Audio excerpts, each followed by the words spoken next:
Curious jar में आपका स्वागत है। मैं हूं कोडिंग गुरु और आज हम सीखने वाले हैं कि एल्गोरिदम क्या होता है। एल्गोरिदम का मतलब हम आज जनरल लाइफ से सीखेंगे और फिर अगले क्लास में हम उसको कंप्यूटर के कॉन्टेक्स्ट में सीखेंगे, ठीक है। एल्गोरिदम का क्या मतलब होता है? एल्गोरिदम का मतलब होता है, अगर मैं उसको थोड़ा फॉर्मल में बोलूँ तो वेल डिफाइंड स्टेप्स जो आप करते हो किसी एक टास्क को अचीव करने के लिए, ठीक है। वेल डिफाइंड स्टेप्स होते हैं किसी गोल को अचीव करने के लिए, तो ये आपका एल्गोरिदम होता है। तो एल्गोरिदम की ज़रूरत क्यों है वो हम समझते हैं। एक एग्जांपल लेते हैं। आपके घर में चाय बनता होगा, तो कभी जाके देखना, अगर आपको नहीं पता है कि मम्मी कैसे बनाती हैं चाय, तो आपको देखना है कि टी कैसे बनता है, ठीक है। बहुत तरीके से चाय बन सकती है। चाय मैं जो बनाता हूँ वो बताता हूँ आपको कि पहले आप पानी डालो, फिर आप दूध डालो, फिर आप चाय पत्ती डालो, फिर आप अदरक डालो, फिर आप थोड़ी चीनी डालो और फिर बॉईल करो, और जब बॉईल हो जाए तो आप सर्व करो। तो एक प्रोसेस है।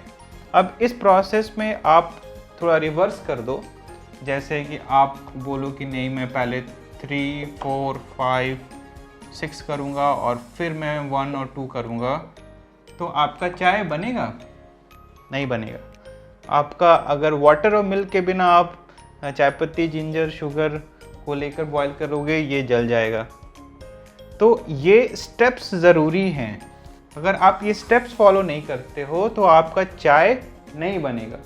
तो एल्गोरिदम का मतलब है कि वेल डिफाइंड स्टेप्स जिससे आप एक गोल अचीव कर रहे हो कि आप चाय बना पा रहे हो, ठीक है।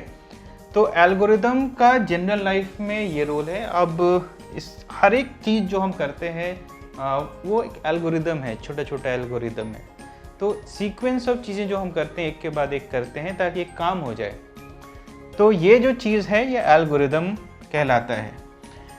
एल्गोरिदम हमेशा एक कंस्ट्रेंट के साथ एसोसिएटेड होता है। जैसे आपको पता है, यहाँ पे एग्जांपल में देखा कि आपको दूध पानी डालने के बाद ही बॉईल कर सकते हो, तो बॉईल हमेशा दूध पानी के बाद आएगा। तो आपको बॉईल का कंस्ट्रेंट है कि दूध और पानी आपको डालना है, तभी वो बॉईल होगा। तो यहाँ पर कंस्ट्रेंट है, एसोसिएटेड कंस्ट्रेंट है, और इस कंस्ट्रेंट की वजह से ही ये एल्गोरिदम यूनिक है। चाय बनाने का एक रेसिपी एक यूनिक रेसिपी है, इसके अलावा नहीं बन सकता है, ये प्रोसेस के अलावा, इसलिए वो एल्गोरिदम यूनिक है, ठीक है। बट एक काम को बहुत तरीके से आप कर सकते हो। तो एल्गोरिदम में आप एक काम को, गोल को बहुत जब रास्ते से करते हो, तो वहाँ पर हमें एक कॉन्सेप्ट आता है मोस्ट इफ़िशिएंट एल्गोरिदम। कौन सबसे अच्छा एल्गोरिदम है। तो जैसे आप मान लिया कि आपका घर है, आप घर से स्कूल जा रहे हो और रास्ता कुछ इस तरीके का है, ठीक है। तो आपके पास बहुत सारा एल्गोरिदम अभी है कि आप मूव फॉरवर्ड करोगे, टर्न लेफ्ट करोगे, मूव यहाँ से टर्न राइट करोगे, मूव फॉरवर्ड करोगे, तो आप यहाँ से अपने स्कूल पहुँच सकते हो।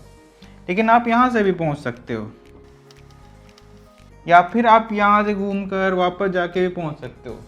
तो बहुत सारा आपके पास एल्गोरिदम है आपको घर से स्कूल पहुँचने का। उसमें से ये जो एल्गोरिदम है ये मोस्ट एफिशिएंट हो गया।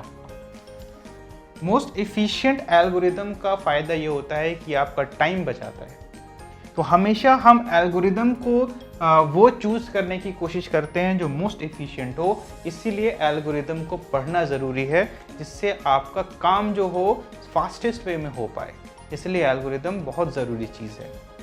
अब हम अगले क्लास में समझेंगे कि एल्गोरिदम का कंप्यूटर के साथ क्या रिलेशन है और क्यों ये इम्पॉर्टेंट चीज़ है।